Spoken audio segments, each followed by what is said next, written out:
The November 21st, 2023 meeting of the Carleton School District Board of Directors is called to order. Mrs. Badger, would you mind leading us in the pledge, please? I pledge allegiance to the flag of the United States of America and to the republic for which it stands, one nation, under God, indivisible, with liberty and justice for all. Thanks. Will the secretary please call the roll? Director Seletsky? Here. Director Vogliano? Here. Director Simsek? Here. Director Puskar? Here. Director O'Brien? Here. Director Apple? Here. Director Frank? Here. Director Honchar? Here. Director Schreiber? Here. At the beginning of each meeting, we invite members of the public to comment on any agenda items. Does anybody in the audience wish to comment on an agenda item tonight? If not, there is an open forum at the very end. You can comment on any matter. Moving on to our minutes section of our meeting, I'll entertain a motion to approve previous minutes from previous meetings. I'll entertain a motion to approve item number 1, meeting minutes from November 21st, 2020. October 17th, 2023, and number 2, meeting minutes from November 14th, 2023. Do I have the motion for this? So moved. Second. Moved and second. Any discussion? If not, we'll vote. All those in favor say aye. Aye. Opposed, nay. Motion carries. Executive session. I'll report that we had an executive session prior to this meeting where we discussed personnel matters, contract negotiations, confidential student matters, and real estate issues. I will now turn to our superintendent for the superintendent's report. Thank you, Director Schreiber. We have 3 administrative reports this evening. November is the month where we invite our elementary principals up to give us an update on happenings at the elementary level. Mrs. Mazzocco is here representing Carnegie Elementary, and we'll have her presentation now.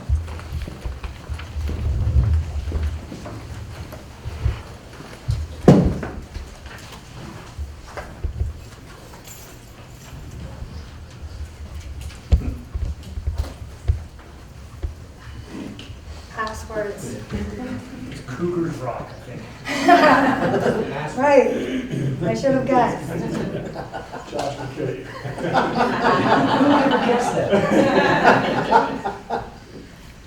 Well, first I want to thank you for having me tonight.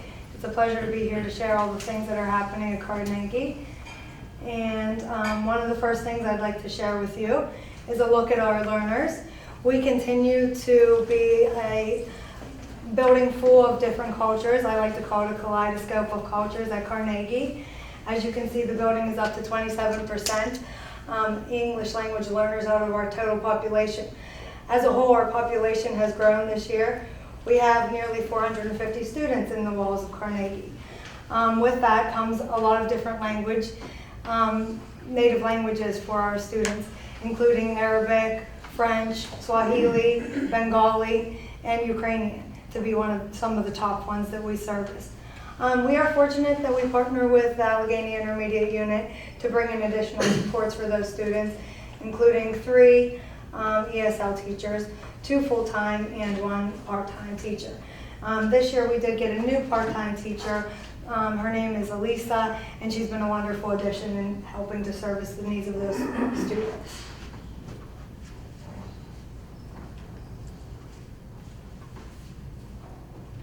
Sorry, it's like a little bit slow here. There we go. One of the initiatives that I'm so proud that we have started this year, as far as working towards our goal as a district to cultivate connections to inspire achievement, is through our Character of a Cougar initiative.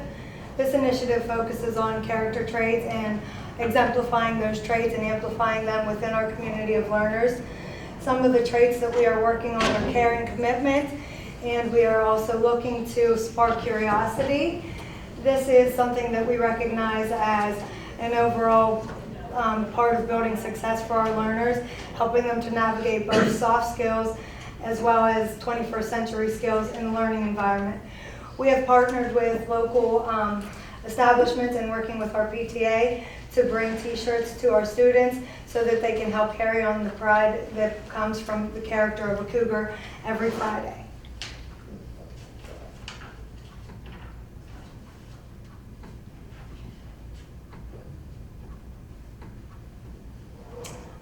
One of the other initiatives that we are working on this year is to amplify attendance.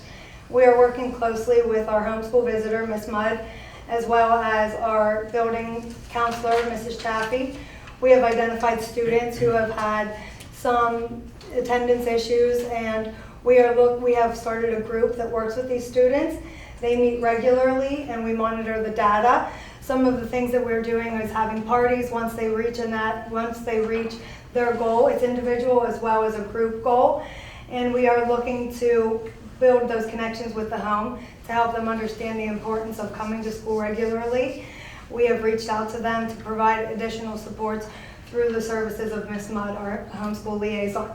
The teachers really appreciate this approach so that they're more in the know as to some of the reasons that might be causing some of the students to have attendance issues. And we can also, just since we started this, I'm sorry it's passing me here, but just since we started this, we've already seen positive trends for 18 out of the 42 learners that we identified since the beginning of the program, just in the beginning of October. So that's already a positive trend, and we're hoping to continue to see gains as far as improving the attendance for some of these at-risk students. One of the other initiatives that we have started this year is focusing on morning meeting to help us really solidify the culture and connection with our students as well as our teachers, and even further out to our parents. Every morning they start the day, we have built this into the schedule, by going through the 4 different components of the morning meeting. Here they do a morning message, they talk about their day, and they work on those character traits and building and amplifying the skills that we are focusing on as a building at large. It really helps to set that positive tone. It helps to incentivize students to be there, and also allows them to mitigate any problems they might have been having throughout the days within the school. We continue to celebrate the successes and or the characteristics of our students who do go above and beyond. We have an initiative called Carnegie Changemakers. Some of you may have read about it in one of the Cougar Connections. We call to mind students who are exemplary in some of those attributes, as well as teachers as well can be Carnegie Changemakers. Some of the clubs that we have working towards furthering our reach with the character traits under the helm of Mr. Alexander. He started the Paws Club this year, and most recently he had his group of students read for the veterans. They created poems and read them at the Carnegie Library and Free Music Hall, and they were in conjunction with some local dignitaries as well. Another initiative that they did was to visit the Maxivenko, and that was just on Monday, and the students are really cultivating connections throughout the district with this club, as they have members from Crafton as well as the high school. Another initiative that we have is the Early Act Club. We continue to support the children of Ukraine who are impacted by the war. In conjunction, our Early Act Club representatives with the Rotary Club collected stuffed animals, and the stuffed animals were sent to a group that is providing therapy services for children under duress of the war in Ukraine. We did have the representatives from the library come into our building. We are so fortunate to have them as partners in our local community. They provided free library cards for all of our students at Carnegie, as well as shared programming that they have that work to facilitate and in conjunction with some of our programs. As far as tutoring, they have an online tutoring program that students can access free. They also have a Lego club that students are able to join if they so choose. We continue to provide necessary food and weekend bags to our students in most need. Right now we have 96 families that we are sending weekly bags home every Friday. And this is an initiative that's sponsored through the Free Store. I would also like to call to mind that Airmark now, through Mr. Racicott, is the provider of the milk for this initiative. So we are fortunate to have that reciprocal generosity among the groups that work together in our school district. We also, through our partnership with Carnegie Collier Rotary, have been able to supply some of our students with vouchers to go to the Dunhams and get a free pair of shoes. We have also provided 96 winter coats for students K through 6 in our building. Today was the last day of delivery for those coats, excuse me, and we are so fortunate to have that support and partnership with the Rotary. We have a bunch of other partnerships. We just also last week gave out over 40 turkeys to families in need through a generous donation from Schaefer and Lahana attorneys in conjunction with the Heinz Ward Foundation. We continue to be able to have a partnership with the Education Partnership. They supply school supplies free to our teachers as well as to our families. They delivered a crate at the beginning of September filled with a plethora of different supplies for our students.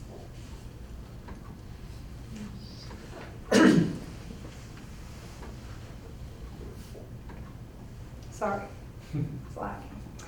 Some of the professional development opportunities that we have provided to kick off this school year to continue to spark joy and infuse hope for our professionals within working so hard and tirelessly in the classrooms every day is we had Matt's Makerspace, the partners, come in and provide some maker learning PD for our teachers so that they can start to use our Matt's Makerspace room that we have. We are planning to have a ribbon cutting in the near future, probably sometime in January. We'd love to see some of you there for it. They were able to bring partners in on 2 occasions during our opening professional development days and provide some mini lessons to our teachers to help them build out and connect to their curriculum and content. We also are working with the AIU we are in phase 1 of our PBIS initiative.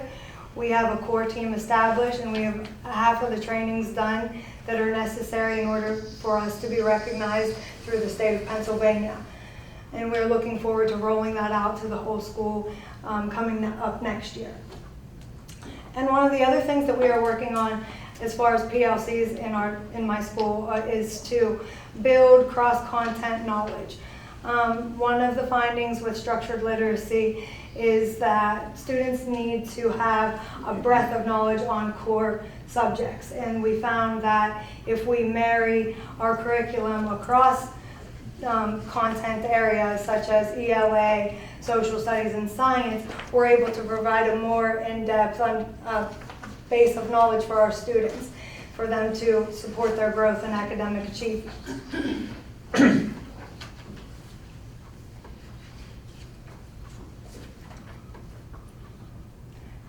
And this is a graphic that is shared regularly with our students. This is to promote our Fridays, our green and gold days. Those are the days that we show our Cougar pride. Not that they can't wear green and gold any day, but of course on Friday we like to promote it as a whole school initiative. And that you see there some of our traits that we've already covered this year. Again, we cover 1 character trait a month. We really want to amplify each character trait. We want to target it and celebrate it for a whole month, but we also want to call to mind a reciprocal understanding that those traits don't go away just because a new month has changed. So we have 3 months, September, August were the same. We have care and commitment, team togetherness, and November is now curiosity spark. We want to spark their minds to always be inquisitive and wonder. And finally, we have a slideshow for you, and I'll try to let it play from the beginning. This is just a peek into some of the happenings at Carnegie Elementary.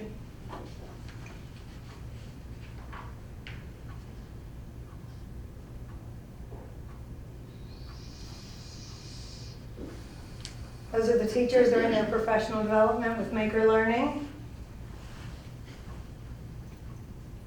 We had the park rangers from Allegheny County come in. We have some students working on Maker Learning. And there's our doobie, rock star from our Joe project. And those are students enjoying their morning meeting on a Friday.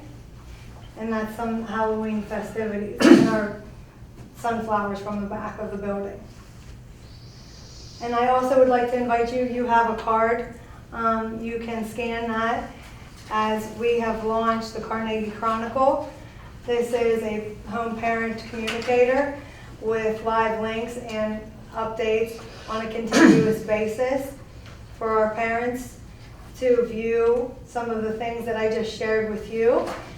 It has a page dedicated to our Chill Project, where they can also access further resources to learn more if they feel inclined.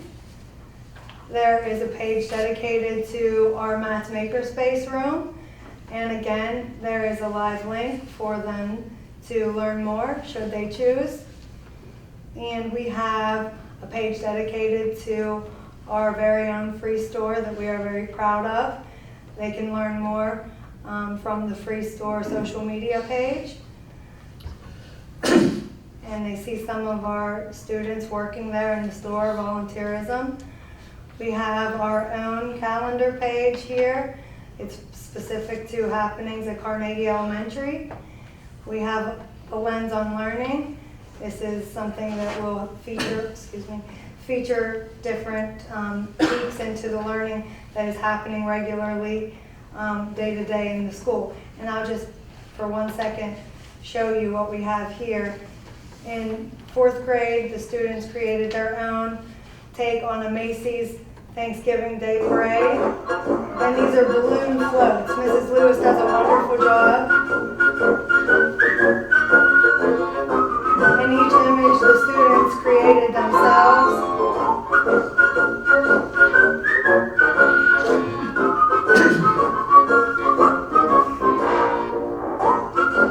They get very creative themselves. Somewhere the students' work can be exemplified and shown off to a greater audience. And I'll leave you with that, so if you so choose, you can explore on your own, as I did provide you the QR code straight to the website. Jenna, I have a question. Jim, stop me loudly if I get into Carnegie Geese. Okay. Jenna, our kindergartens, we have 23 in 3 kindergartens at Carnegie. There are 20 in 3 kindergartens at Crafton. How, and 17 kids in kindergarten that don't speak English as their first language. How are the teachers handling that? So it is a bit of a challenge, and like I said, we are thankful that we have the 3 ESL teachers. Some days it's a little bit more challenging than others. We do pull them out with the ESL teacher. We do have a paraprofessional that works with them as well. We have provided some technology that also assists in regular communication with the learners, but we do know that it is best practice to infuse those students in an English-rich environment so as to promote language acquisition at a faster rate for them. The teachers do a wonderful job, I will say, and the students are like sponges, but certainly you speak to something that's dear to my heart. It's definitely a point where more supports could be used. You could use more, they could use Yes, more for sure, support. for sure. What kind of support? Just probably a little bit more help with maybe another person or whatnot. I think that would be imperative to try to provide. Okay. Yes. Hey, Jenna, thanks. Thank you. Thank you all for your time. I appreciate it. Any other questions? Very good. Mrs. Burleson, correct.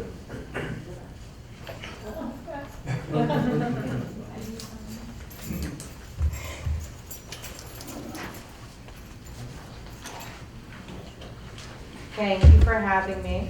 I'm super excited. I always love this, so I can share kind of what is happening.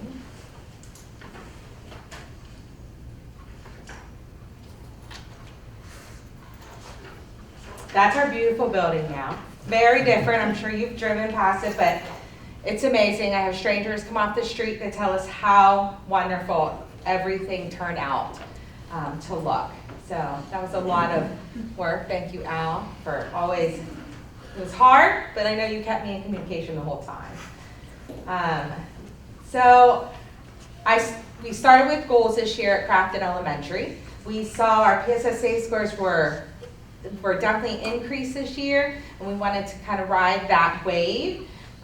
So we came up with 3 sub-goals to go with the district goal of cultivating connections to inspire achievement.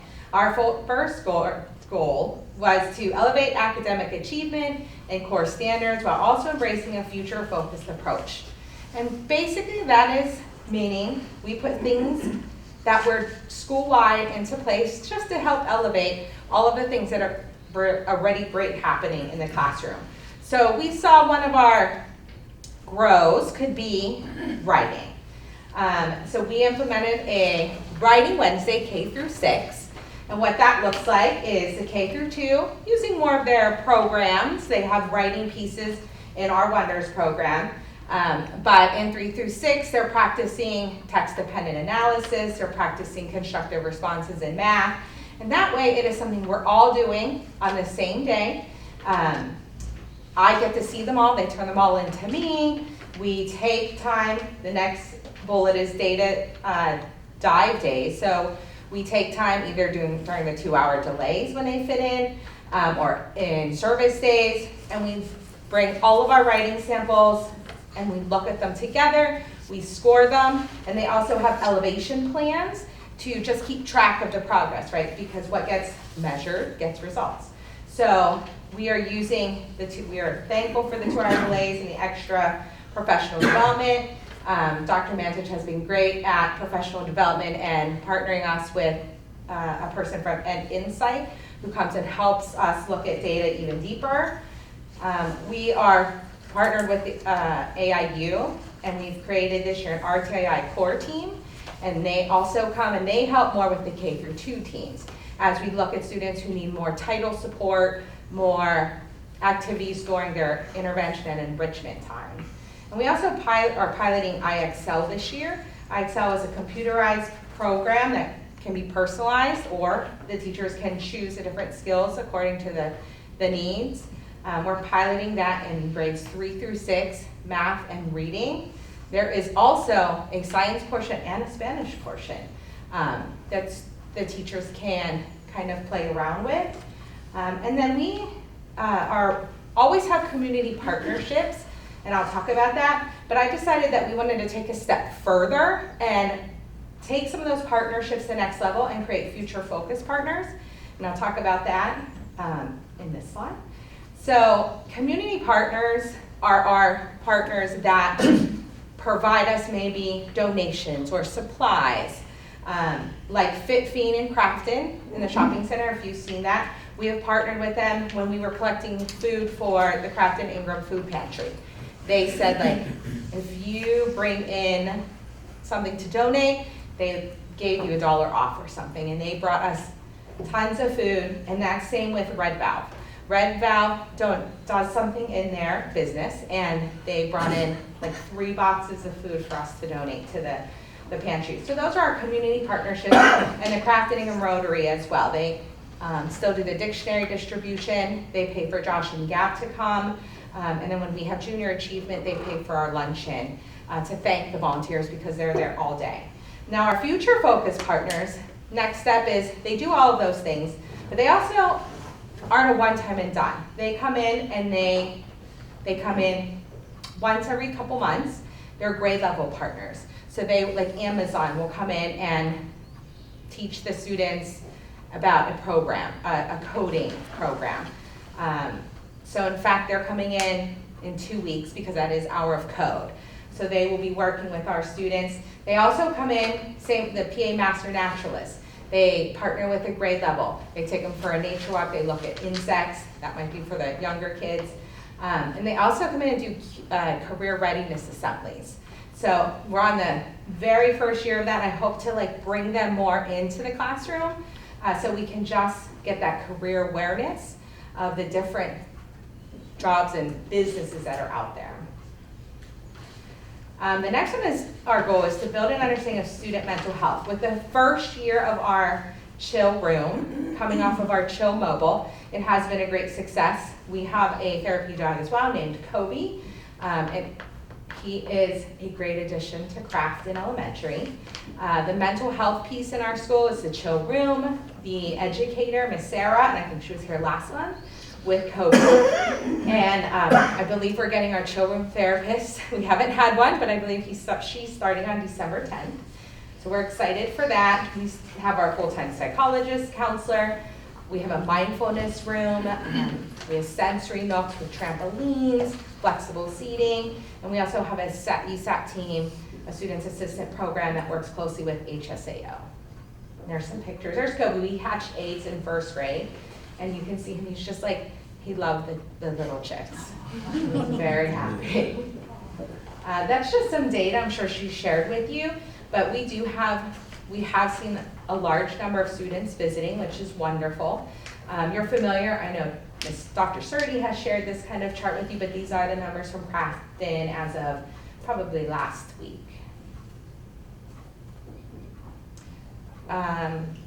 If you read the Cougar Connection, you noticed that we were at the PBA, PBS Network, and MTSS Implementers Forum a couple weeks ago in Hershey. We did receive an award for Tier 1 Sustaining Site for 2022-2023. We already had a banner because we were awarded the Fidelity last year. This year it's Sustaining, and we get a little badge to put on our banner. So we did this, we tried to hang it outside. That didn't work in Pittsburgh weather. So we hung it as soon as you walk in the lobby, you'll see it right on the top there. And we were awarded to present at the poster session at Hershey.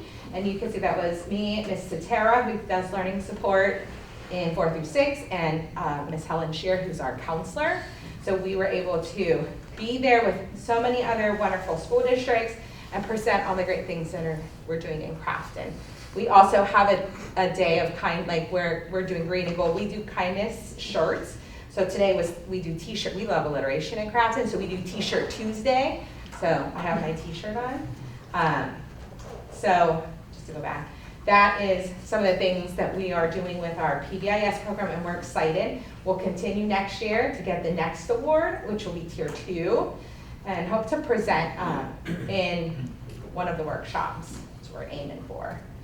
And then the last goal is to enhance the workplace culture. We always can do better. It's harder in school districts sometimes when you're in certain times of the year.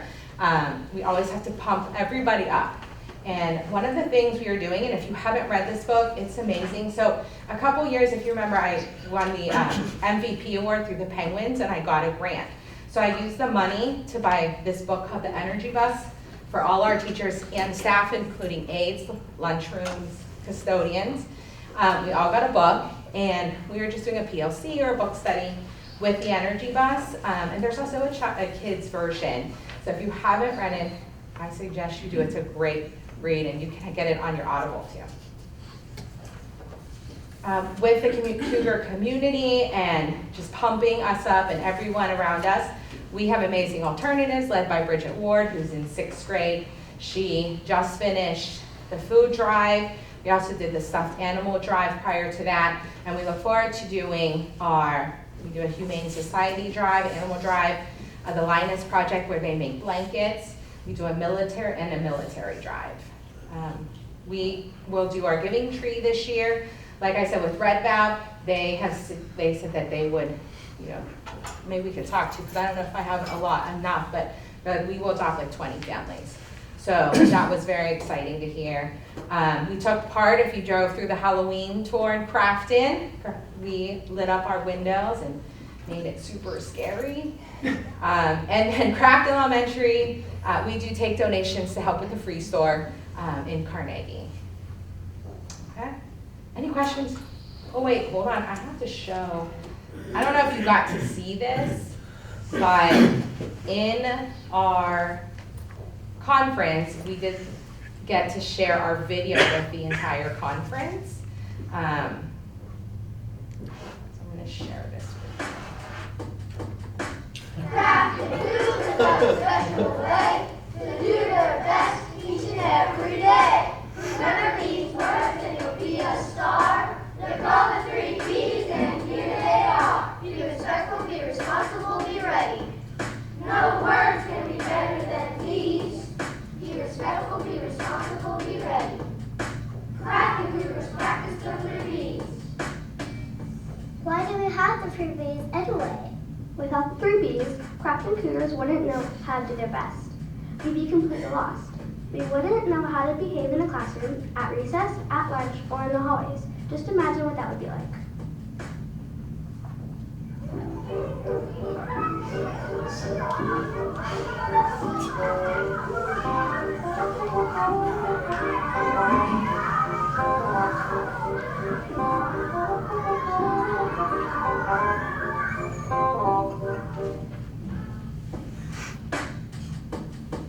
Be respectful, be responsible, be ready. No words could be better than these. Be respectful, be responsible, be ready. Back into the practice of routines. Be respectful. 0 to voice level. Use kind words. Be responsible, hands and feet to self. Get help when you need it. Be ready. Follow directions of adults. Leave it better. Meanwhile, at recess.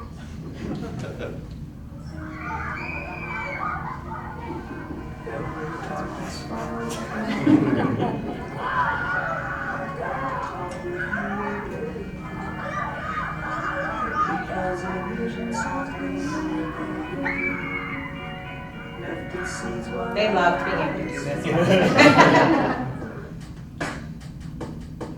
Be respectful, be responsible, be ready. No words can be better than these. Be respectful, be responsible, be ready. Practice to the practice of duty. Be respectful. 0 to 3 voice level. Use kind words and include others. Be responsible. Hands and feet to self. Get help when needed. Be ready. Follow directions of adults. Meanwhile, at lunch.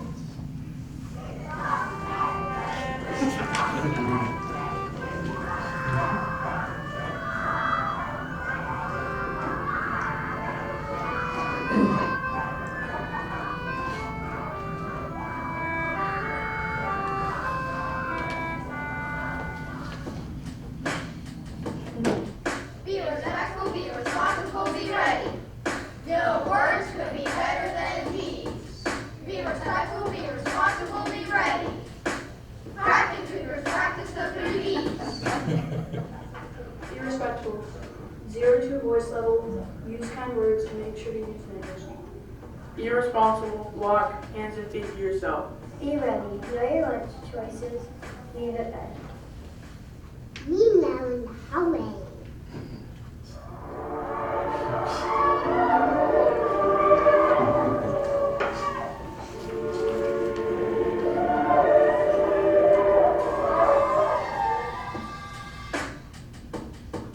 Be respectful, be responsible, be ready. No words could be better than these. Be respectful, be responsible, be ready. Crafting Cougars practice the 3 Ds. Be respectful. 0 to 1 voice level. Be responsible. Walk hands and feet to self. Be ready. Be aware and alert. Be respectful, be responsible, be ready. No words can be better than these. They worked very hard on that and loved doing the other parts. Some were uncomfortable doing the parts that they weren't allowed to do. They still got into it. So thank you for watching that. I'm very excited to share that. Any questions? So, did Mr. DeRoss do the drumbeat? Did he do what? The drumbeat. No, he did not, but he should have. Our new music teacher, Mr. Com, Okay. has brought a wonderful kind of like all his new knowledge. So he was able to piece all that together from just kind of videos on a phone. So he did a really nice job. So that was taken by Helen Shear and then put together by Christian Com. So thank you.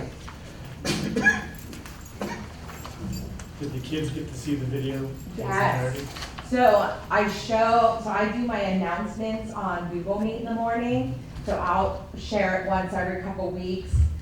They got to see in the very beginning, we had a big assembly. And we showed it on the stage, but I still throw it out there every couple weeks as a reminder. Yeah. And final report is from Dr. Manish. We recently got our PBOS scores that came in, and over the summer, we also get our overall student data scores from PSSAs and Keystones exams. So as he prevents, I think it's very mindful to keep into mind as far as the way that we measure success. I think you heard two great presentations from the elementary level as far as the activities that we engage our students in. And we measure a lot of our success through that, cultivating those connections at the elementary and the secondary level. And then other standards of measurement also come through exam scores as well. So Dr. Manchin is going to lead us through high-level scores here that we received this summer and most recently with PBOS.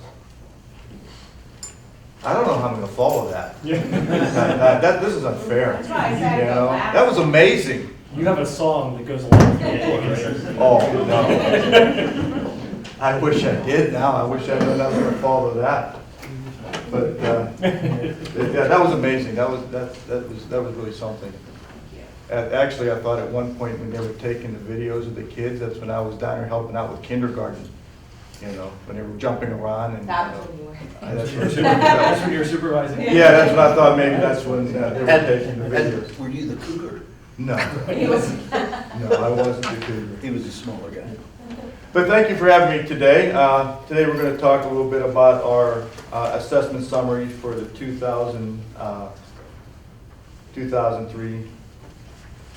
23 school year. And we're going to look at it through two different lenses this year. The first one everybody's very familiar with, which is the proficiency rates. You know, how many people got advanced, how many people got proficient, how many people scored basic, and you know, how many people were below basic, and you know, what the percentages were. But another piece of data that is just as relevant and just as important to know is, are our students growing from one year to the next? And when they talk about something that's called PBOS, which is the Pennsylvania Value Added Assessment System, it measures individual growth of students. It can be tailored down to groups of students by grade level, by teacher, when they get to teacher-specific reporting, and by cohorts of students. They talk about PBOS growth in terms of, did they make 1 year's worth of growth for 1 year's worth of education? And although that's the way they pitch it this way to the school districts, it's kind of not that way, the way I see it. If you can imagine if they would take all the fourth grade students in the state of Pennsylvania, in every school in the state of Pennsylvania, and they lined them up from 0 to 100. And they said, okay, here's a cohort of kids. They're starting the 2023, 2024, and in the state of Pennsylvania, they are in the 52nd percentile of all these schools. Now, the way PBOS actually works, the way student growth actually works, is if they leave the fourth grade in the 24 or 23-24 school year in the 52nd percentile, they consider that to be 1 year's worth of growth versus 1 year's worth of education. They are in the same spot they were when they left, or they came in. They left with the same spot they came in. And when I didn't get a lot involved in numbers, because what's the confusing part is, if you meet 1 year's worth of growth for 1 year's worth of education, you came in, or you left in the same spot that you came in, your growth number is 0, and that's good. People say, I got a 0.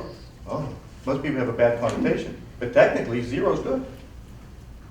So if your cohort comes in at the 52nd percentile, and at the end of the year they leave at the 56th percentile, you've now exceeded the growth expectation.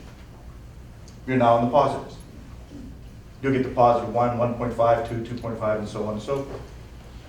And of course, if you start at the 52nd percentile, and you leave and you're in the 50, they say you've lost ground. So they said you have not met the growth expectation. You have not made the 1 year's worth of growth for 1 year's worth of education. The reason why this is important to talk about is because, when you look at just the one data point, when you say, okay, was the student proficient? Did they pass the test, so to speak? Then you look at the other side and says, well, as students become transient, as students go from 1 year to the next, as things change, we ended up with a pandemic. A lot of things we talk about is we're starting to get back into where we were prior to the pandemic. We got hit with a pandemic. A student might not have been proficient on the test, but they may have exceeded the growth standard. They've exceeded 1 year's worth of growth for 1 year's worth of education. That student, although he didn't pass the test, but he did a pretty good job last year. He met the growth standard. So that's why we're going to look at this today in a couple of different lenses for proficiency and growth. All right, so from the district level, as we compare to the state performance, you can see our ELA is slightly above the state average, mathematics is slightly below the state average, and our science is pretty much at the state average as it comes from the district. At the Carnegie Elementary School, ELA was a little bit below, mathematics was a little bit below, and the science was well above. And these are just the proficiency rates I'm talking about, not necessarily growth yet. And you see Crafton Elementary School, they have exceeded the state average in all three. And junior, senior high school at the ELA, they're pretty much at the state average, a little bit above. Mathematics is quite a bit below, and the science is a little bit below the state averages for proficiency. When we look at district level data compared to state performance, our 2024 cohort in literature, for the Keystone exams, they were about 79% of proficient and advanced. Algebra 1 was at 49.36, about half our students passed in that particular cohort, and biology was about 60% in the 2024 cohort. And the reason why I'm using the 2024 cohort is Keystone exams are a little bit different than PSSAs because they get to take the test as many times as they like up until their second semester, their junior year.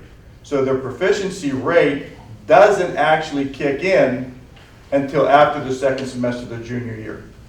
So if they take the test 3 times, they take the highest module 1, add it to the highest module 2, regardless of what administration they took it in. That's the number that they get, and that's how the students are scored. That's how the district is scored on the proficiency rates. And believe me, Act 158 has changed the playing field on all of this when it comes to the Keystone exam. Because now students have 2 pathways for which they need to be proficient with. So they're now more eager the second and third time around to take the test because they like to graduate under pathways 1 and 2. Then we start talking about the growth, the PVOS growth we've just talked about, right? So when we talk about Carnegie, their growth scores came at 68, the state was at 75, and the district goal was 70. So Carnegie at ELA was just a little bit below our growth target for growth for the entire building, for that particular subject matter. Mathematics, 73, the state was 74.9, but the district goal was 70. They met the growth standard for mathematics for the entire building. In science, we were at 91, the state was at 74, and the district goal was again 70. So you see all the district goals for growth for this particular year was 70.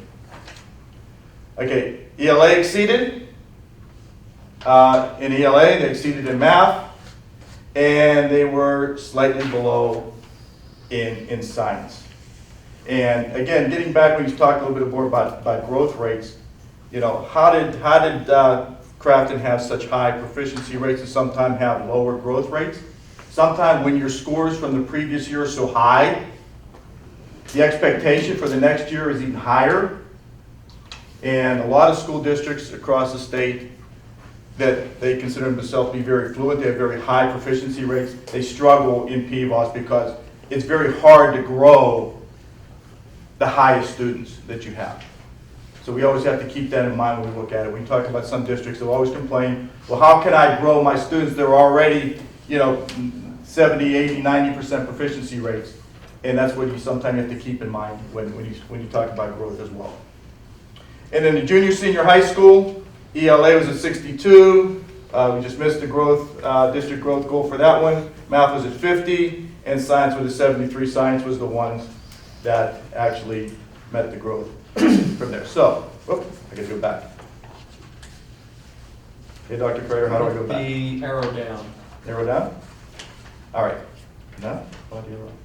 Arrow up, okay. That one? Yeah, Okay. there you go. All right. So summarizing some of our building strengths. All right, our proficiency rates across the board are climbing to get back to the pre-COVID levels that we had from a few years back.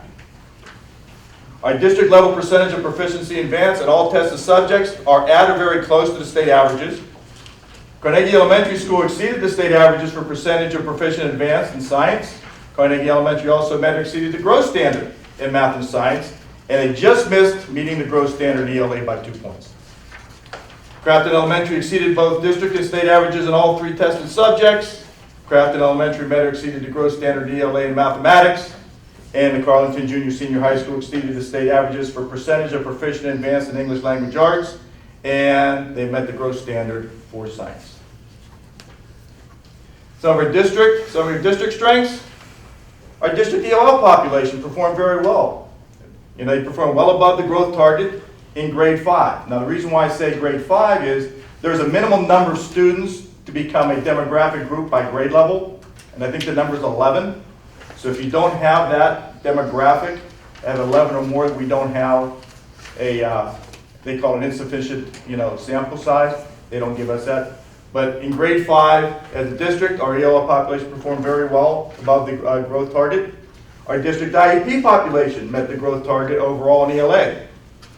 Our district IEP population met or exceeded the growth target for math for grades 4, 5, 6, and 7.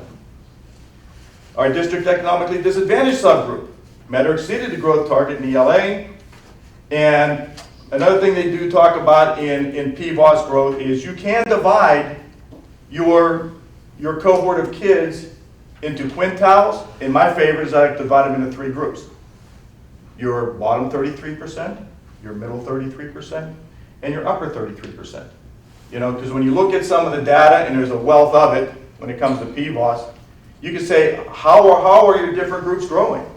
Are you growing your middle group and your upper and lower or not? Is your upper group growing, but your middle and lower or not? So when we look at all those kind of things, we also found out that our lowest 33% met or exceeded the growth target in ELA for grades 5, 6, and 8.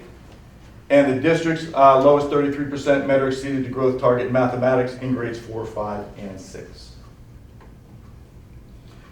All right, so we had some districts, focal points that we needed to talk about.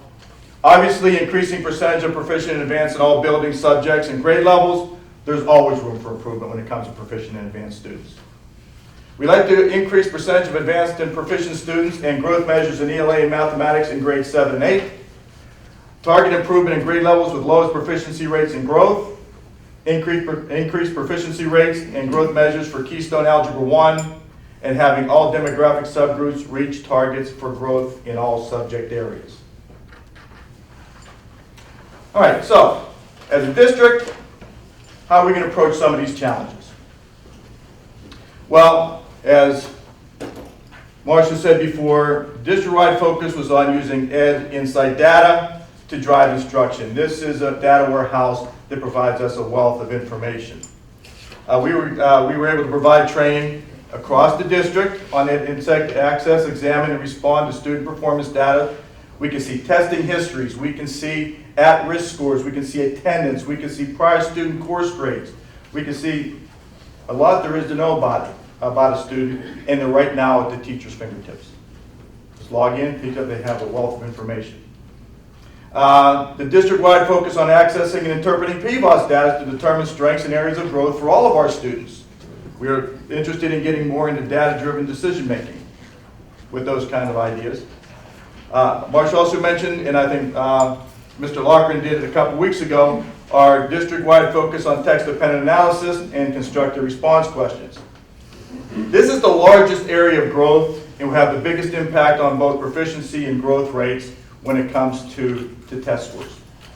And this was discovered when we were looking at the different anchor standards and eligible contents by grade level.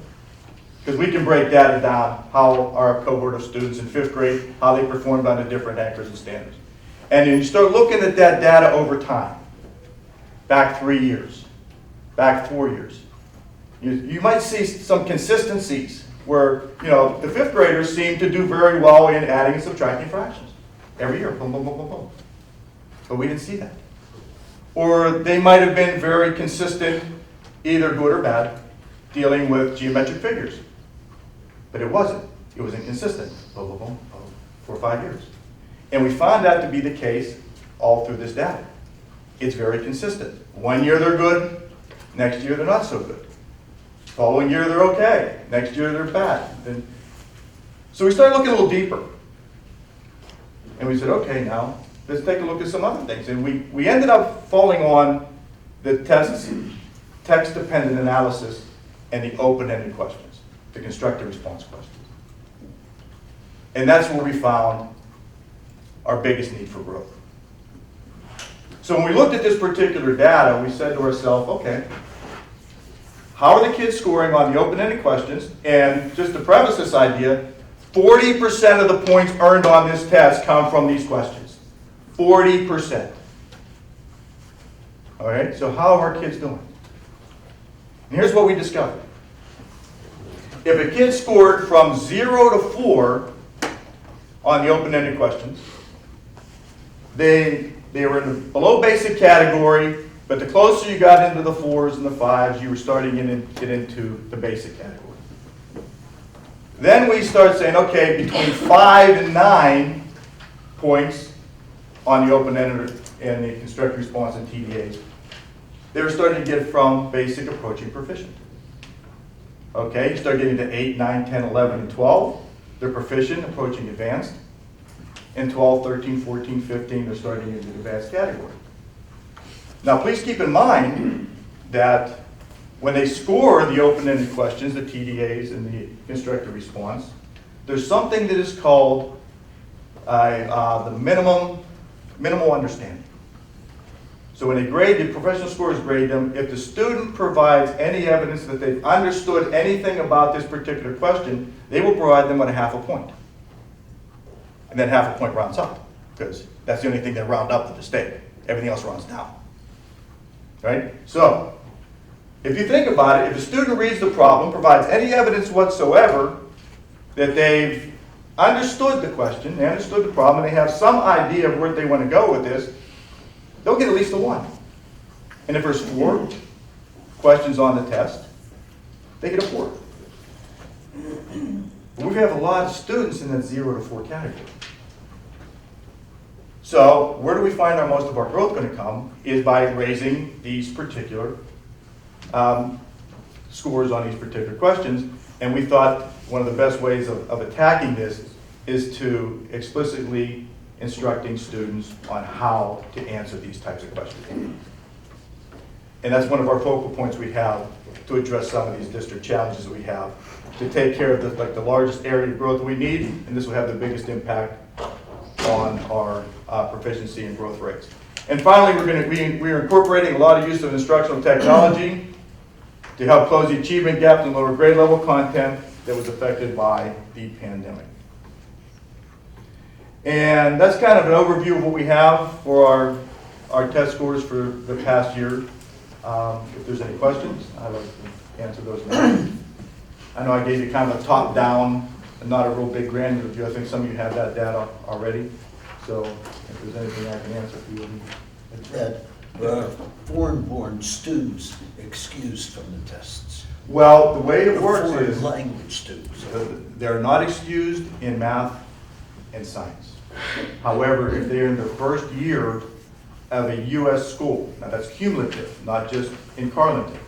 If they spend 3/4 of a year, say in Montour, and they come into our school this year, then that, although they're new to us, that's not their first year in a U.S. school. They would be responsible. Only students that are exempt or be the first year in a U.S. school, Just for English.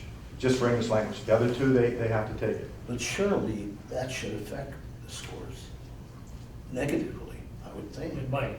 It can if, like I said, it depends on how many, well, they really don't count, they're exempt, they really don't count towards the scores. Oh, Right. they're exempt. But I have to So send out they the take the props. test, but they're exempt. They're exempt, right, so they don't get a zero, they're exempt. But I have to throw out some props to the folks that brought in the interpreters last year. Mrs. Hoffman and her crew, and I think you guys had a lot to do with that as well. We were able to secure some interpreters for some of the language that we have, and students that are there, we can have them have interpreters read the test to them. And we got as many as we could, for as many as we could, and for as long as we could. And I think that when you saw some of the data points I had in here, where our ELL population has actually grown, you know, in the growth standards, I think that may have a lot to do with it. So that's why it's real important to take a look at both the value-added scores and then also the raw performance data as well. There's several that we didn't include in the PowerPoint there that demonstrated significant growth from our ELL population, which Mrs. Mazzocco pointed out. It's a challenging group of students to teach, but we're demonstrating growth, especially at the elementary level. And that's the easiest time to demonstrate that growth is when learning proficiencies are low in English. It's easier for younger children to acquire the language as opposed to as they get older, they've been in the country longer, or they're just coming over as an older student, more difficult to move those. So really good results from our ELL population in regard to value-added data. When you start taking a look at raw performance, naturally it's a challenge, but we did try to get the interpreters in to help translate the topic for them. Challenge is we don't have that in the classroom when teachers are instructing sometimes 4 or 5 kids at a time in the same classroom. We can't have an interpreter there for every single child. So, go ahead. What is our best guess for why we are cratering in 7th and 8th grade? I mean, if we're hitting targets roughly and exceeding in some in our elementary schools, and then we get to 7th and 8th grade and we are falling off of a cliff, like what do we think is going on there? What we think is there's a cumulative effect. If you would go, and I'm just going off the data that I know off the top of my head, if you would take and look at test scores from grade 3, 4, 5, and you follow a cohort, okay, there is a steady decline in proficiency rates as you go from year to year to year. And you're right, when it gets to like 7th and 8th grade, they kind of fall off the list.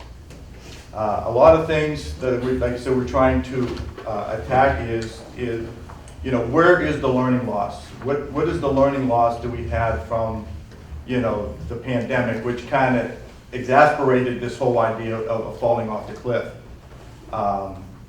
And we're trying to tackle that learning loss through individualized learning, not only at the grade levels of elementary school, because they've had E&I periods for I think it was about the past, 3 or 4 years? Probably a little longer. A little bit longer than that. And it's very difficult to have an enrichment and intervention period in a middle school based on the way their schedules are structured.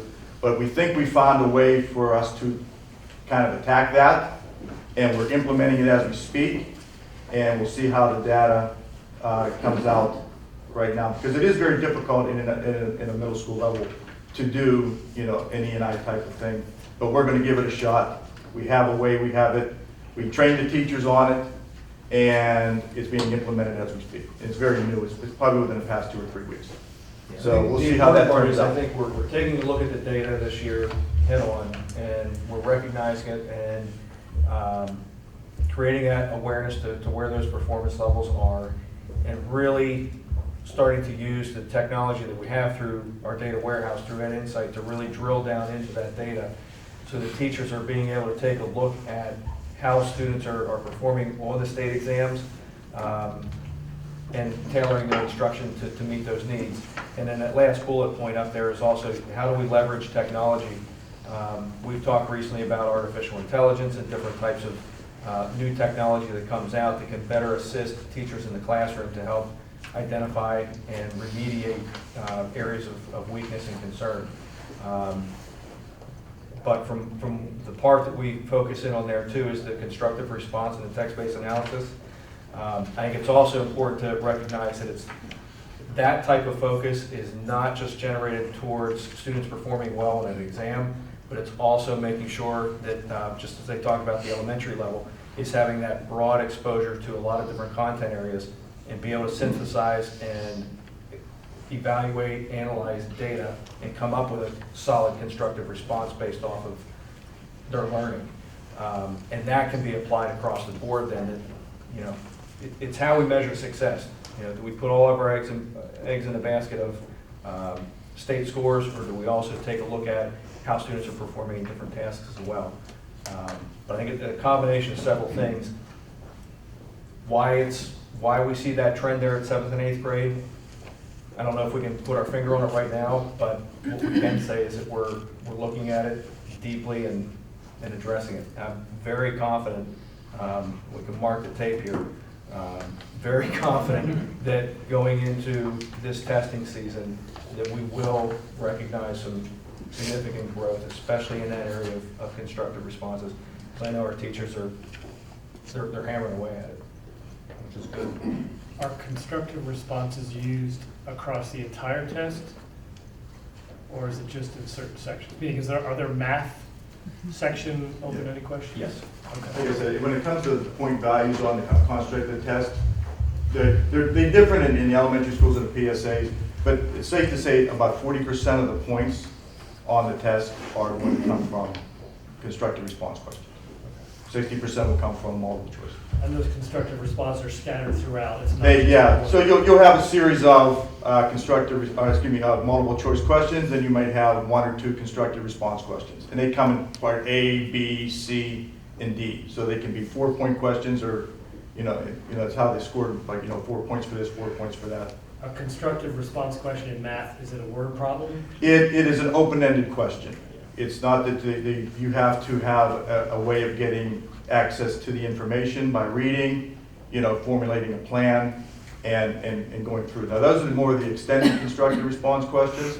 There are some they just might ask you to look at this data and say, what does, the X variable represent in this context, and you have to write what it is. They call them short constructive response questions. And I think a lot of us remember back in the day when we were in the classroom, the teacher always told you, show your work, show your work, show your work, show your work.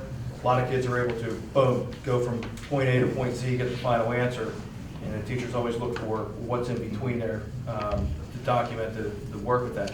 So the constructive responses go well beyond that. It's more than just showing all the steps to an algebra type of problem. It's explaining the rationale and explaining the reason. Why did you do this step? Why was it important to add the same variable to both sides of the equation? What was your thought process in doing it? So it really forces the child to think out loud and document that on paper, which right now I think we're in a good position where we're still teaching and learning off of paper-based documents. As I shared before, the SAT and PSAT are moving from a paper-based to an all-electronic system. When we make that transition at the PSSA level, if the state moves in that direction, I think it's going to be very, very difficult for us to make that transition between how we teach, how we learn. A lot of our kids are graphic organizer types of approach. It's a challenge to put that then and push it over into the computer. So right now our focus is still in that area of making sure that kids can write their steps out, explain the rationale in writing, and it helps the thinking process to document the pieces along the way. And the instructional component, it really helps the teacher to read into what is the thought process that the child is going through as they attack the problem.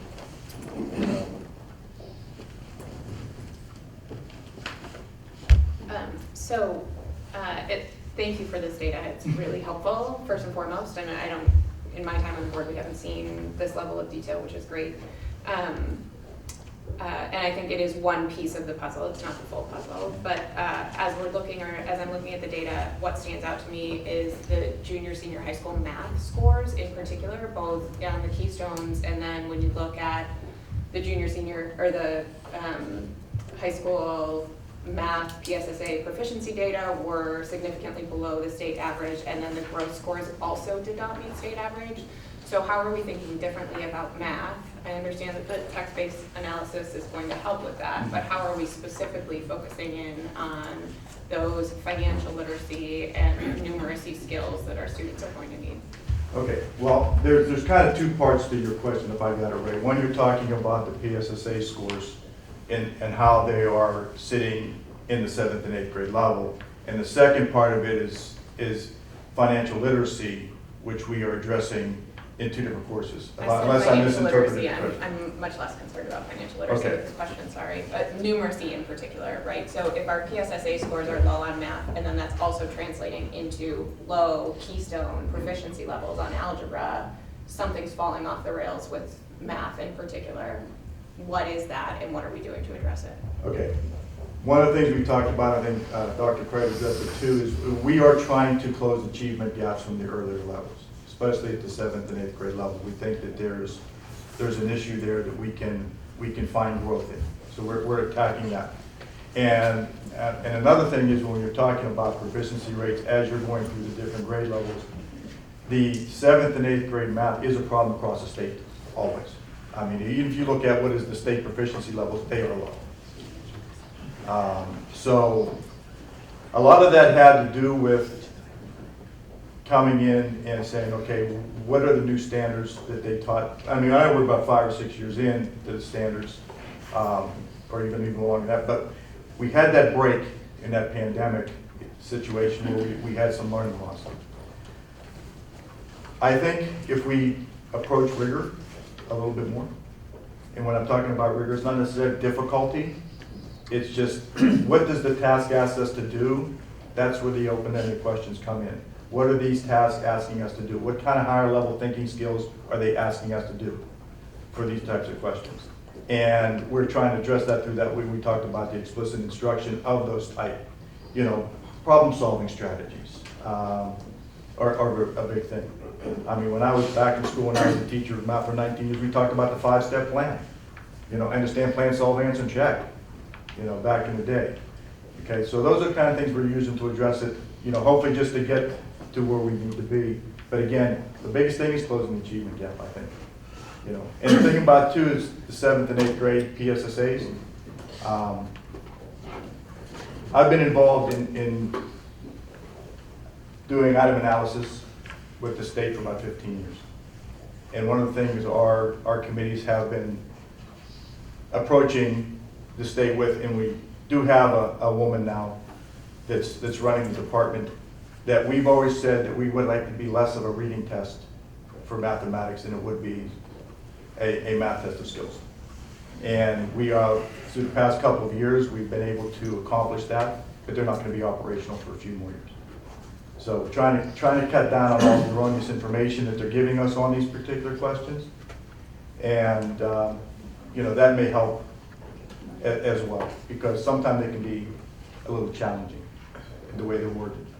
And another thing is too, that when we grade, and I was out there again this summer, we were writing rubrics for the open-ended questions on the field tested items for the ones we just had in the past year.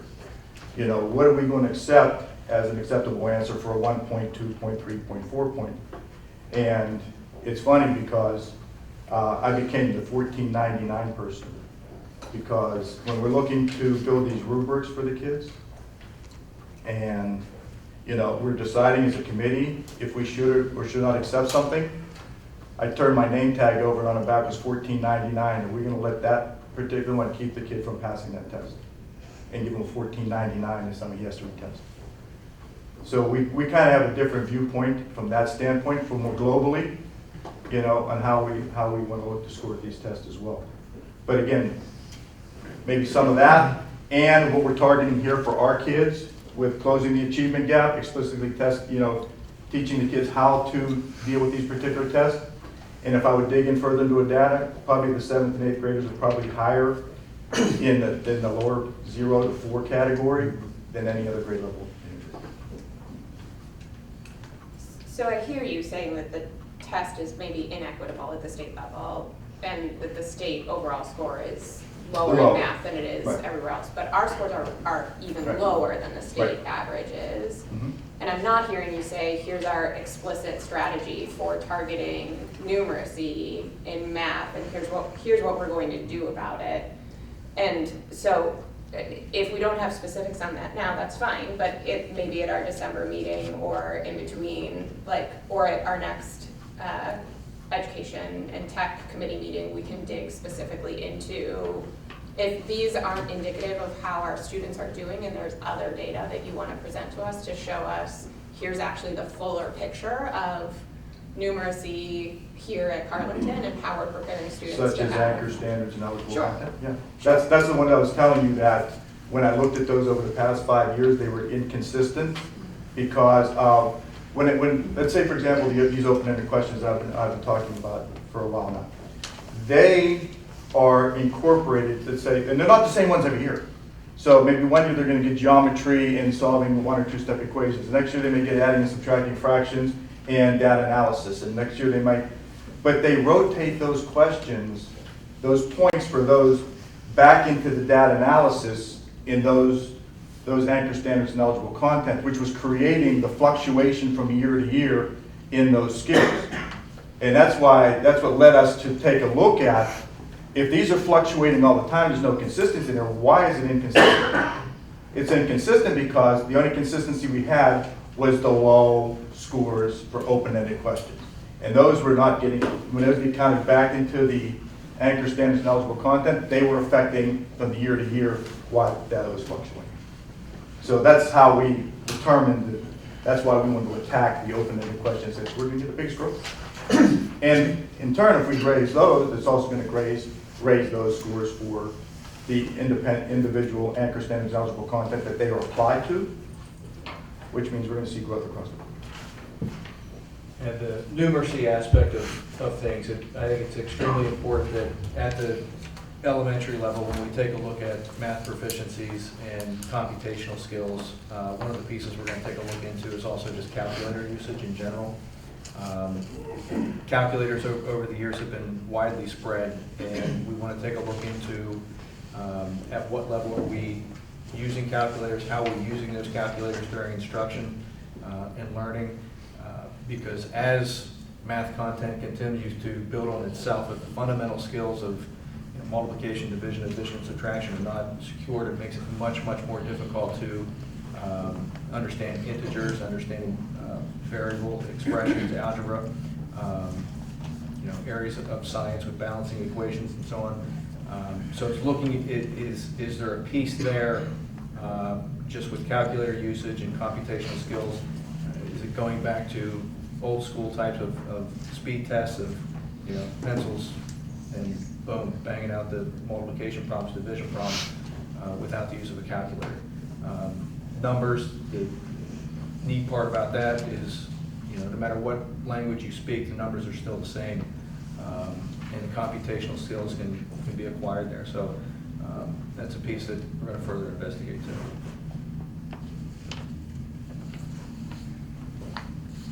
If I could piggyback off of Susie's question, I remember 5, 7, 8 years ago, we had a similar conversation. Yeah.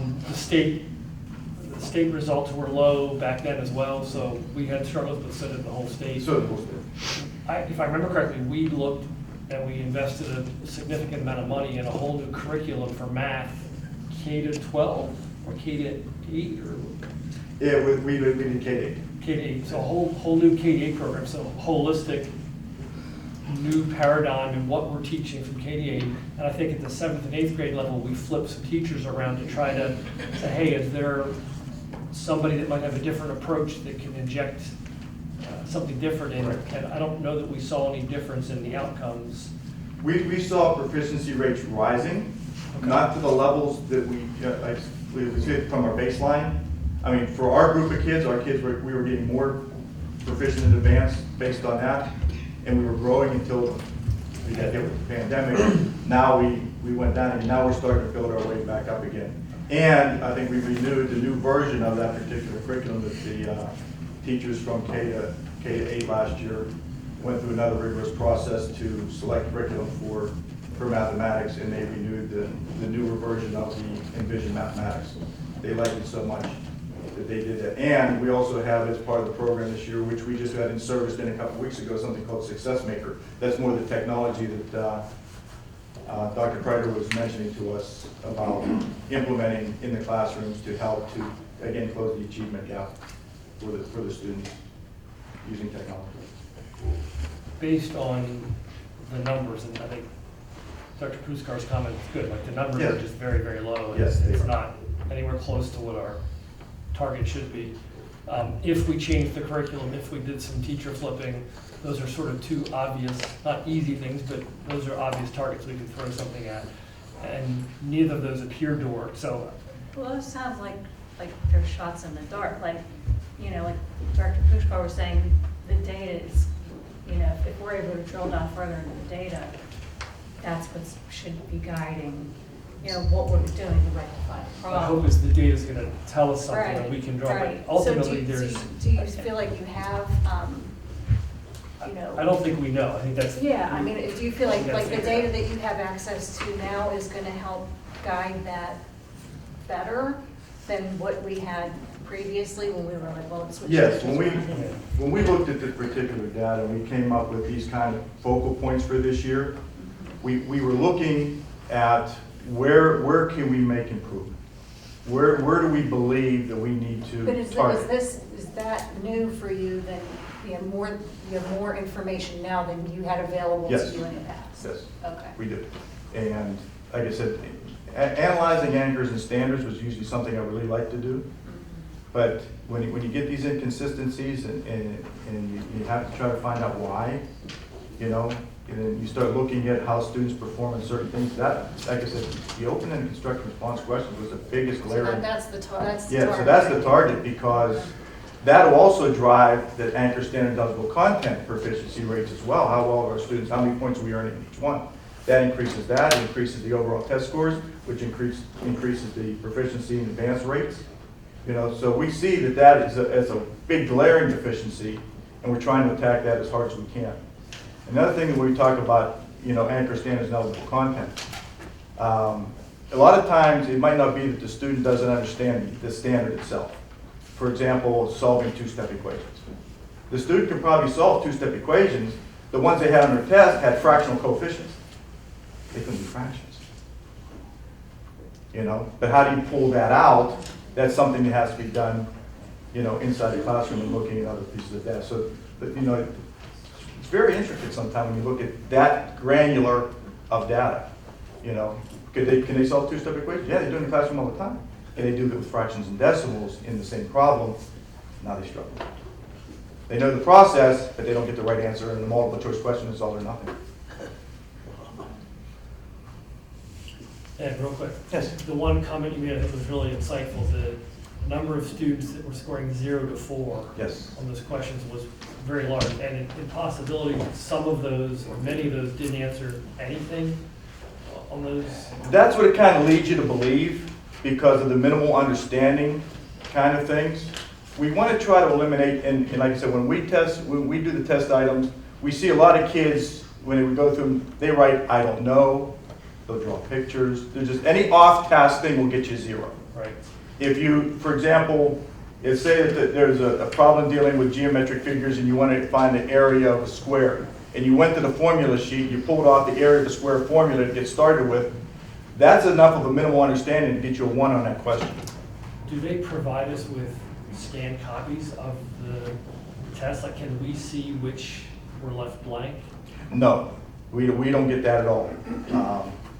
They just give us a raw data spreadsheet. I don't know if anybody's ever seen one of those, but it has all, every test, every student. It'll have, what they scored, this time, overall, raw score, what they scored on each individual anchor standard and eligible content, what they did on the open-ended questions, but they don't tell you how they answered. You just see if they got a 0 for the entire test, they probably didn't answer one of them. If they got a 1, they probably didn't answer 3 of them, and they got a minimal understanding on 1. So what the data pattern showed for that is that, like I pointed out, if the kid was between 0 and 4, which is basically minimal understanding on all of them. They were probably below basic, pushing themselves to the basic category. And then, 5, 6, 7, and 8, they were probably in the basic category, pushing themselves into proficient. What our goal is to get our students to make the 0s and 4s become the 5s, 8s. And when they do that, you just see they're jumping proficiency levels. And we're looking, like I said, that's why we're hoping to get the biggest bang for our buck there for the students. And that's why we're explicitly trying to teach these skills, so it's not, when a kid is on a test they're not going to write, I don't know, they're at least going to try something. It would be interesting to know how many kids didn't write anything on those 4 questions. And if they didn't write anything, why? Was it they were bored, is it they were too tired, is it they were distracted, or they generally didn't know and just gave up? Because if it was blank, that's a big data point that we can act on. Like, If they just don't know the content, then Yeah. we've got a whole different type of No, problem. it never does tell us why, it just tells us Could what we it was. ask, is it something we could ask, like how many of these were left blank? Could we make a request and see if they get answers? Nick, yeah, no doubt. Can't hurt. I mean, you'd have to go back to the students and say, you got a 0 on your PSSA last year and you're up there. Who owns those tests? Is that a state thing? Yes, once we send them off, the state keeps it. Could we scan them before we send them? You want me to lose my job? I appreciate the feedback from the audience. As if there was any question. Put that at the top of the list. Yes, #1 way to make the newspaper is to do that. Okay, Yes. so if we can ask to see if they provide that feedback. Well, the problem with that is a guy like me ends up in a, minimum security prison for that, We know what that is. Yeah, but one thing that we did see in regard to the very low constructive response scores is through the multiple choice section was it appeared that there was a large enough of a subgroup of students who were scoring marginally well on the multiple choice section, but scoring very low on the constructive response, which leads to the belief of, did they just leave it blank? Do they not like, none of us like to do word problems. Are they poorly worded or tricked questions that are difficult and they just, And that's why the focus is in the classroom for exposure towards those questions, so that they're not as intimidating when they pop up on the test, to make it more frequent as a part of classroom instruction, to increase the frequency at which we're putting it in front of kids. and maybe there's some kind of education for the kids. We don't want to add stress to them. We don't want to tell them, we don't want to make the process more stressful than it needs to be. But if we give them context about how important this is, not if they get it right or wrong, but that they really put forth the right kind of effort, maybe there's some kind of reinforcement we can do on that side.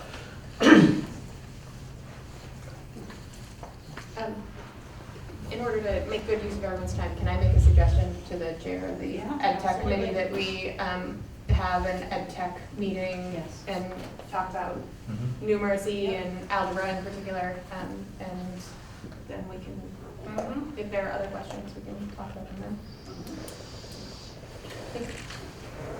Is that a January thing, maybe?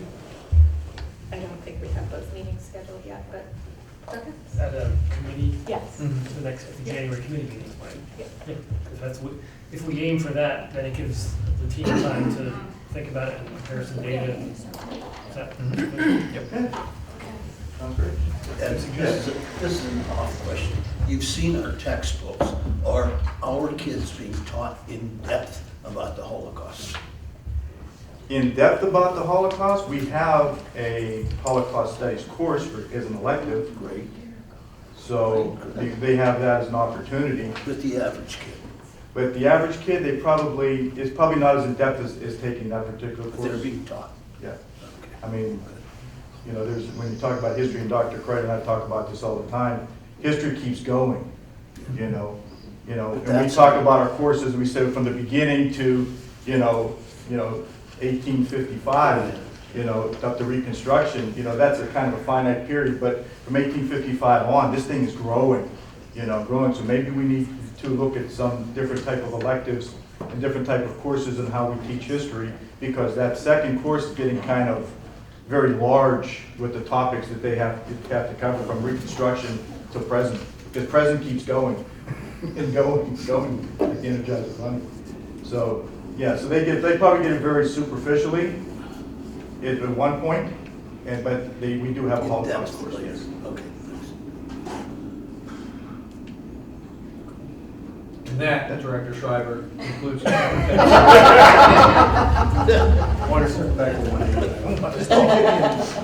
Right, so the elementary principals, amidst all the questions, there's some great news, I think, in your data, and especially your science department. You can go out and give them a big hug, because the numbers were off the chart for science. That was awesome. So nothing else? Nothing else. All right. Hey, Jim, I'll have you know that when Joe is president, acting president, our meetings are less than an hour long. I Fantastic. blame this on you. All right, thanks, George. Appreciate the support. Next section, we'll go to committee reports. So Parkway West. Speaking of Director Apple, Parkway West, what do you have? Oh, yeah, okay, so we usually meet the first Tuesday of the month, which of course this month happened to be election day, so we opted to have a breakfast meeting, which was really nice. Some more of the kids were there to serve, breakfast and see them. Just a few things. And I don't have my glasses, so I apologize. And my handwriting is really terrible. But we do have a new auto repair teacher coming in to replace the retiring Mr. Canine. His name is Alvin Sedlak. He is a former Parkway student, so it's good to have our kids come back and contribute. As a matter of fact, Parkway hired a second health occupations tech teacher, and that's in order to address the high student population. Her name is Lauren Pelischak, and she's a Carleton grad, as is the current teacher. So, good stuff there. I have been reappointed as vice president of the Joint Operating Committee out there. And finally, thank you. And finally, there is a pasta fundraiser to benefit, unfortunately, one of the Parkway students from Montour passed away in an accident, and his family's left in great need. So I'm happy to share this with the board and with Dr. Carter if he wants to pass this around. It's a spaghetti dinner. You can order by December the 1st, and then the day you pick up is December the 15th. And it's $10, and honestly, I mean, any meal you ever get from Parkway is enough for 4 people, so that's a great deal, and it goes to a good cause. We will not have a December meeting, so I'll report back. We know. I'll report back in January. Thanks. Thanks. Pathfinder, Director Hanshar. Jim, Pathfinder's still growing, but we're pretty much at the maximum. We had a problem with the playground, and surprisingly, Head Start, which uses the playground, is going to pay 100% to remove and rebuild the playground, which is a big issue there. We're having heating issues because half of the system is down. So we're hoping for a very warm December because it won't be fixed until January. And we're still thankful to the AIU for giving us that huge infusion of funds. And there's many extracurricular activities for the kids. But nobody's going into that. Thanks. Great, thank you. Shazda, Dr. Zaleski. Dr. Carter had shared with us that there is a board meeting on Thursday, January 18th. Is that just for superintendents, or is it for? Superintendent and any board member who wants to attend. Okay, so that'll be at Upper St. Clair High School at 5 o'clock, with dinner served at 6. And topic of artificial intelligence is going to be shared at that meeting. That's all I have. Thank you. Legislative PSBA Director Bugliano. She didn't do that. I couldn't find her, I wondered, okay. Anybody aware of any legislative or PSB issues they want to share or bring up? Nope. Foundation report, Director Simpson.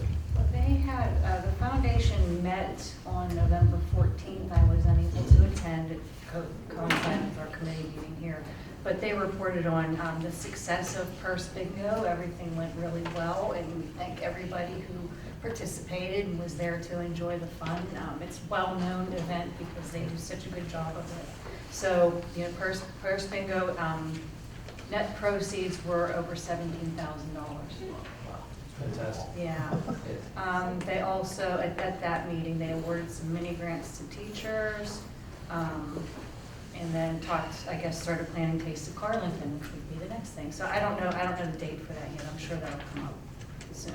So that's it. Awesome. Okay, cool, thanks. Any last questions on any committee reports from anybody? All right, we will move on. Under section 4, miscellaneous, I'll entertain a motion to approve 2 items. Number 1, additions to the list of conferences for the 23 and 24 school year. And number 2, the professional services agreement between the Carlington School District and Wesley Family Services. Do I have a motion for this? So moved. Second. Moved and seconded. Thank you. Any questions or discussion? If not, we'll vote. All those in favor say aye. Aye. Opposed, nay. Motion carries. Under section 5, finance, we have 3 items. I'll entertain a motion to approve number 1, the bills for October 17th through November 20th, 2023, in the amount of $1,525,391.61. Number 2, a November 2023 financial reports packet, which includes the treasurer's report, investment report, board summary report, athletic fund report, and junior senior high school activities fund report for October 2023. And number 3, the Western PA Learning 2025 Alliance Little Learning Science Bet in the amount of $3,000. Do I have a motion for those 3 items? So moved. Second. Moved and seconded, thank you. Any questions or discussion? If not, we'll vote. All those in favor say aye. Aye. Opposed, nay. Motion carries. Under section 6, personnel, we do have 2 items. I'll entertain a motion to approve number 1, personnel agenda that has been submitted. And then number 2, the SCA MOU of 2023-01 as submitted. I have a motion for those 2 items. So moved. Moved. Do I have a second? Second. Moved and seconded. Thank you. Any questions or discussion? If not, we'll vote. All those in favor say aye. Aye. Opposed, nay.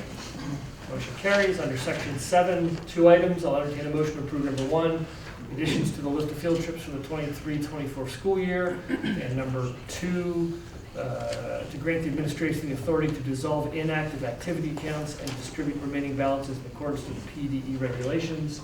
I have a motion for those 2 items. So moved.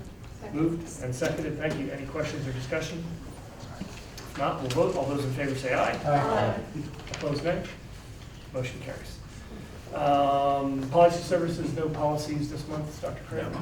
All right. Old business. Any director have any old business they would like to address? None. New business. Any director have any new business they would like to bring up? Director, please go. Yeah, thank you. So over the past 6 months or so, half a year, then in our Buildings and Grounds Committee meetings, we've had several discussions. Those are all sunshine meetings, and minutes have been noted in all of our board meetings, but we've had a lot of discussions about the repairs that are necessary at various buildings that we have, and talking about athletic facilities. These are all big ticket items, and so I think one additional piece of information that we need in order to have a public discussion about where do we go from here? How do we prioritize what this district needs in order to best serve our students and best serve our communities, is to identify what are our financing opportunities. And so I would just ask Mr. Bealby if you could get some financing information for us and report back at our next committee meeting. Okay. Keith, do you have enough general information for those previous meetings? Yeah, well, absolutely. If we should be able to get 2 or 3 different scenarios of, we could have an opportunity to pick the best. That will be best for definitely everybody. Excellent. And to be clear, I'm very glad you brought up the point. To be clear, we have made no decisions. We have not finalized scope. We have multiple buildings. We have multiple athletic fields. We have nothing concrete planned, but we recognize that there are needs, and we're trying to be responsible owners of the property and responsible to the taxpayer. So we're trying to do this thoughtfully, if that's a fair statement. Yeah, to be more clear, these have been public meetings. The public is invited to come and listen to the discussion too, so it's nothing that's been done in private at all, by any stretch of the imagination. Good. And we have a ways to go, but Oh, yeah. we're having the right conversations. So, good point. Any other new business anybody would like to bring up? I have one further suggestion about our meetings and how we operate meetings. So I think most of you know that I work for the Workforce Development Board. Our board is also Sunshine, and we run our board meetings slightly differently than these meetings, and we put a lot of the things that happen regularly, like for us it would be field trips and supplemental positions, those sorts of things, previous meeting minutes. We put those onto a consent agenda, and that allows for more opportunity during the meeting, more time during the meeting to be spent on conversations and board votes and discussions and those sorts of things. So I would ask that we explore that for maybe our meetings beginning in January. One thing that's really important is that anyone can pull anything off of any consent agenda at any time to be issued for a full board vote. And it's really important that we all hold each other accountable. Consent agendas are not to hide things. Consent agendas are just to move business through a little bit more quickly if we can, when it comes to things that are non-controversial and administrative. So if there were anything that would come on a consent agenda that anyone had a conflict with or wanted to discuss, we can always pull it off, but that would help us move through some of the standard things that we do, like approving bills every month, a little bit more quickly. Anybody have any questions or concerns? Any board member thoughts about that? That's how we run things at Parkway, and it's a very efficient, great way of doing things. That's what I was going to say the same thing, because I've been an alternate for Parkway, so. Awesome. Okay. So, Doug, anybody else, any other board member? Okay. I'm supportive of that as well, whatever the group wants. The only, I guess, request for the administration is you would have to work with us to prepare a structure to kind of organize the agenda. Maybe we take a look at the agenda and make sure it captures what we want to do. And Rachel, we can work with you over the next couple of weeks and months to figure that out, if that's okay. Okay. And I think January is a great target because we'll have a new board member joining us in December, so. Wonderful. Cool. Good. Okay. Any other old business or new business any director wants to bring up? No. All right. Open forum. So now we invite the public to ask any question, any citizen of the district. We do have one person that signed up, and I don't know if there's any others. Timothy Knight. Yes, sir. What's your address, sir? 54 Hawthorne Avenue. Okay, thank you. And what's your question or? Okay. Feel free, sure.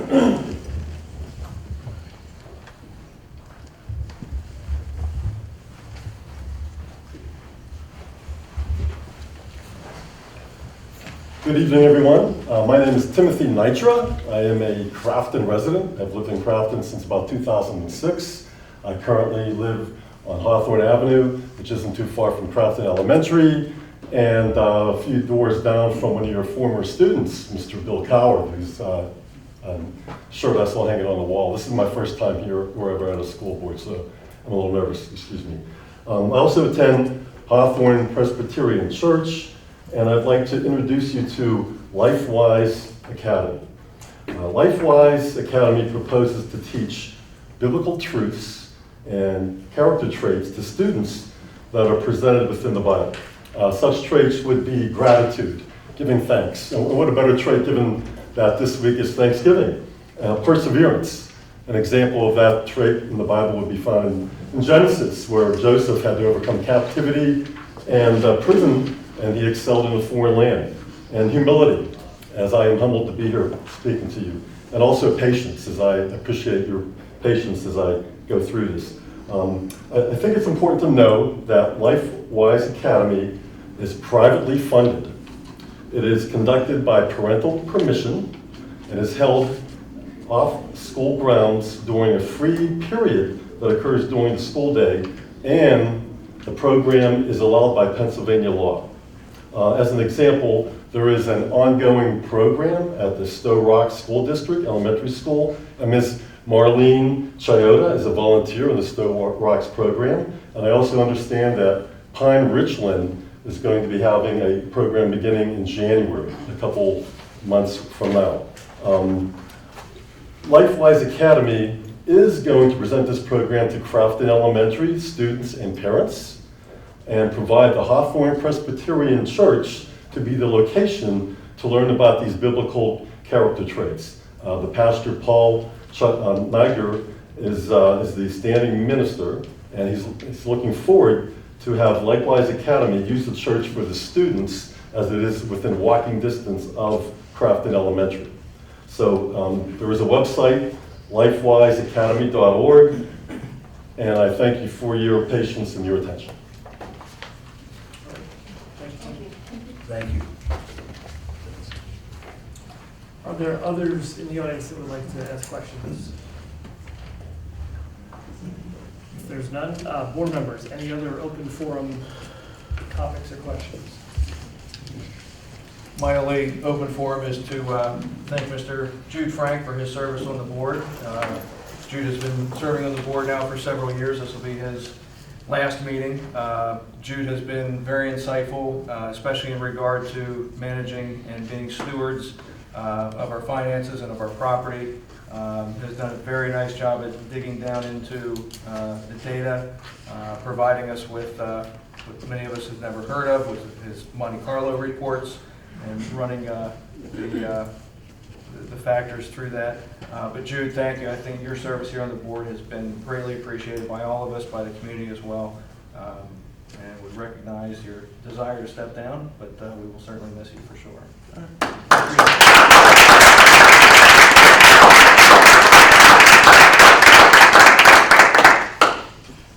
Yeah, I'll just echo Dr. Craig's comments. You've been fantastic. You've led us through a difficult time financially. You and Keith worked hand in hand and put together a plan, and we're on solid financial footing, and we're able to operate and do some things that we couldn't have done 5 years ago, and a lot of that is due to your fiscal responsibility and your assistance with the finances. So you've been a great treasurer. Well, Jude, I hope you come back to be on the other side of the table. Thank you very much. Great. Any other open forum items? If not, in deference to your for Jude's last meeting, who would like to say? Let Jude do it. Okay. So moved. Moved and seconded? Moved and seconded. All those in favor say aye. Aye. Opposed, nay. We are adjourned.